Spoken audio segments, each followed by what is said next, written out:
கிறிஸ்துவுக்குள் பிரியமானவர்களே, கர்த்தராகிய இயேசு கிறிஸ்து நாமத்தில் உங்களுக்கு வாழ்த்தல் தெரிவித்துக் கொள்கிறேன்.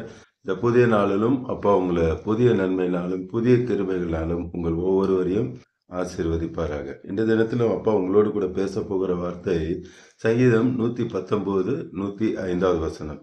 Sam's 119 verse 105. உம்முடைய வசனம் என் கால்களுக்கு தீபமாகவும் என் பாதைக்கு வெளிச்சமாயும் இருக்கிறது. அப்பாவோட வார்த்தை நமக்கு தீபமாகவும் வெளிச்சமாய் இருக்கிறது என்று சொல்லி கர்த்தருடைய வார்த்தையில நம்ம பார்க்கிறோம். இன்னைக்கு அநேகருடைய வாழ்க்கையில இருள் சூழ்ந்து இருக்கிறது. அவங்க எப்படி என்னுடைய லைஃப்பை நான் இனி நடத்த போகிறேன்னு தெரியாம இருக்கலாம். அடுத்து என்ன பிரச்சனை வரும், போராட்டம் வரும் தெரியாம இருக்கலாம். இனி நான் எப்படி என் வாழ்க்கையில முன்னேற போறேன்னு தெரியாம இருக்கலாம். இப்படி குடும்பத்துல ஒரே பிரச்சனையா இருக்கு, போராட்டமா இருக்கு, வேலையில ஒரு போராட்டமா இருக்கு. இப்படி இருண்டு போன சூழ்நிலையில அநேகர் பார்த்து கொண்டு இருக்கலாம். இந்த காலை நேரத்துல அப்பா சொல்றாங்க, அடுத்த ஸ்டெப்பு நீங்க எப்படி வைக்கணும்னு சொல்லிட்டு, தீபம்னா ஒரு விளக்கை நம்ம எடுத்துட்டு போறோம் இரவுல.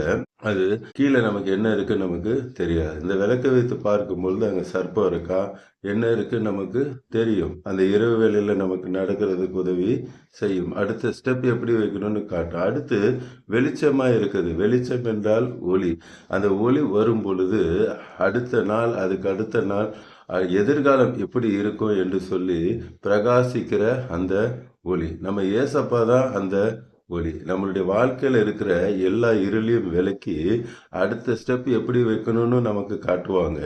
அதே நேரத்துல நம்மளுடைய எதிர்காலத்தையும் அவர் பிரகாசிக்க பண்ணுகிற தேவனாக இருக்கிறாங்க. யோவான் 1:1 நம்ம பார்த்தோம்னா, இந்த உலகத்திற்கு அப்பா தான் ஒளியாக வந்தாங்க. எல்லாருடைய வாழ்க்கையிலையும் இருளை விலக்கி அப்பா ஒளியாக வைப்பாங்க. அப்பாவுடைய வசனம் நமக்கு எல்லாவற்றிலிருந்து நமக்கு விடுதலையை கொடுக்கிற வசனம். சாம்ஸ் 119:11 நான் உமக்கு விரோதமாய் பாவம் செய்யாதபடிக்கு உமது வாக்கை என் இருதயத்தில வைத்து வைத்தேன். அப்பாவுக்கு விரோதமா நம்ம பாவம் செய்யாதபடிக்கு அப்பாவோட வார்த்தை எங்க இருந்துச்சா, இருதயத்துல இருந்தா. இன்னைக்கு அநேகருக்கு நான் பாவத்தை விட முடியலன்னு சொல்லி ரொம்ப கஷ்டப்பட்டு கொண்டு இருக்காங்க. ஆனா அப்பாவோட வார்த்தையை நீங்க இருதயத்துல வைத்தீங்கன்னா உங்களால் பாவம் செய்ய முடியாது. ரோமர் 6:14 ரோமன் 6:14 நீங்கள் நியாயப்பிரமாணத்துக்கு கீழ்ப்பட்டிராமல் கிருபைக்கு கீழ்ப்பட்டு இருக்கிறபடியால் பாவம் உங்களை மேற்கொள்ள மாட்டாது. அப்போட வார்த்தை சொல்லுகிறது, நீங்க நியாயப்பிரமாணம்னா மொத்தம் 613 இருக்கு. அந்த நியாயப்பிரமாணத்தை யாராலையும் என்ன பண்ண முடியாது, கீழ்ப்படியவே முடியாது. யாக்கோபு 2:10 பார்ப்போமானால், எப்படி எனில் ஒருவன் நியாயப்பிரமாணம் முழுவதும் கை கொண்டிருந்தும் ஒன்றிலே தவறினால் எல்லாவற்றிலும் குற்றவாளியாக இருப்பான். 613 நியாயப்பிரமாணத்துல 612 கடைபிடித்து ஒண்ணுல அவன் தேரல அப்படின்னா அவன் எல்லாத்துலயும் ஃபெயில் ஆன கணக்குக்கு போயிடும்.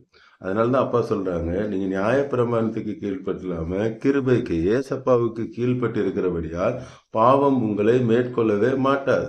சர்வ வல்லமுள்ள தேவன் எல்லா பாவத்திலிருந்தும் அக்கிரமங்களிலிருந்தும் உங்களை மீட்டெடுக்கிற தேவனாக இருக்கிறார். அதே ரோமர் 6:18 ரோமன் 6:18 பாவத்திலிருந்து நீங்கள் விடுதலையாக்கப்பட்டு நீதிக்கு அடிமைகளானீர்கள்.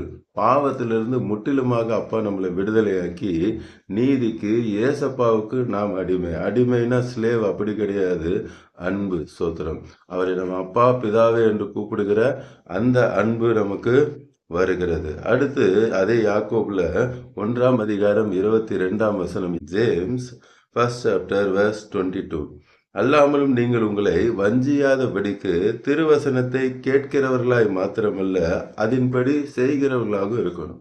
இப்ப நமக்கு தீபமும் வந்துடுச்சு, ஒளி வெளிச்சமும் வந்துடுச்சு, எல்லாம் இருக்கு. நம்ம நடக்கணும்ல. அததான் எங்க அப்பா சொல்றாங்க, திருவசனத்தை கேட்கிறவர்கள் மட்டுமல்ல அதன்படி செய்கிறவர்களாகவும் நம்ம இருக்கணும்.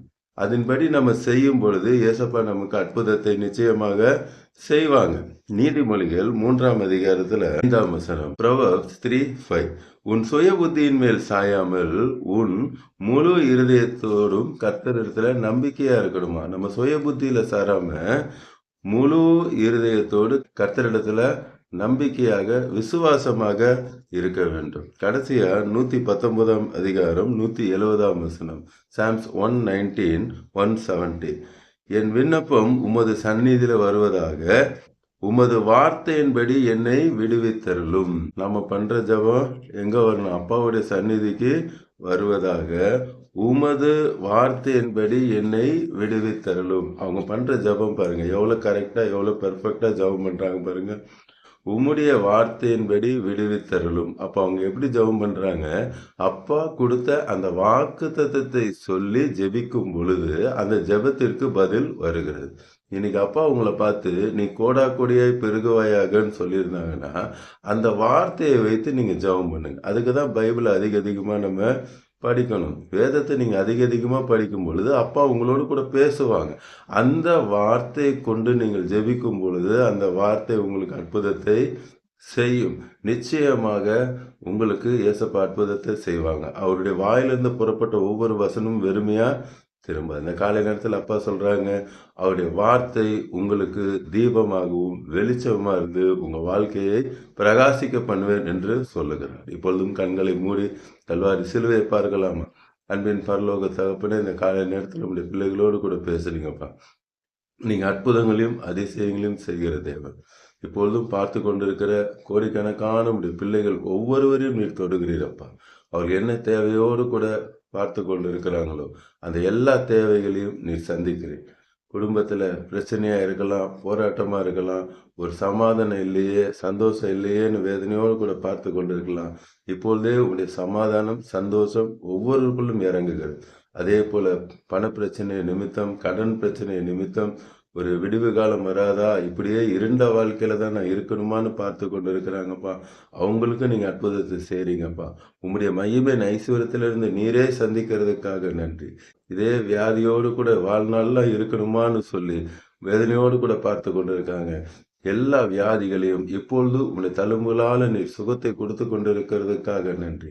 அவர்களுக்கு என்னென்ன தேவையோடு கூட பார்த்து கொண்டிருக்கிறாங்களோ எல்லா தேவைகளையும் உம்முடைய மகிமையின் ஐஸ்வர்யத்திலிருந்து நீரே நிறைவேற்றுகிறீரப்பா. அதே போல பிள்ளைகளை குறித்து வேதனையோடு கூட பார்த்து கொண்டிருக்காங்க. அந்த பிள்ளைகளுடைய எதிர்காலத்தை நீர் பிரகாசிக்க பண்ணுகிற தேவன். இப்பொழுதும் அப்பா, அந்த பிள்ளைகளை அடிமைத்தனப்படுத்தி இருக்கிற எல்லா பொல்லாத அசுத்த ஆவிகள், அதன் கிரியைகள் எல்லாவற்றையும், இந்த மொபைல் அடிக்ஷன் எல்லாவற்றையும் கடிந்து கொள்ளுகிற நீர் சொன்னாங்க. இப்பொழுதே அவர் பிள்ளைகளுக்கு ஒரு விடுதலை நீர் தருகிறதுக்காக நன்றி. பெற்றோர்களுக்காக ஜெபிக்கிறேன். அவர்களுடைய எல்லா தேவைகளையும் நீங்க சந்திங்கப்பா. இப்பொழுதும் பார்த்து கொண்டிருக்கிற கோடிக்கணக்கான நம்முடைய பிள்ளைகளை ரட்சித்து இந்த நாள் முழுவதும் அவர்களோடு கூட இருந்து வழிநடத்தி அவர்களை ஆசீர்வதிக்கிறதுக்காக இயேசு நாமத்தில் ஜெபிக்கிற நல்ல பிதா. ஆமென், ஆமென். தொடர்ந்து பாருங்க, அப்பாவோட வார்த்தையை கேளுங்க, அநேகருக்கு ஷேர் பண்ணுங்க. எல்லோரும் ரட்சிக்கப்படட்டும், ஆசீர்வதிக்கப்படும். God bless you. Praise the Lord.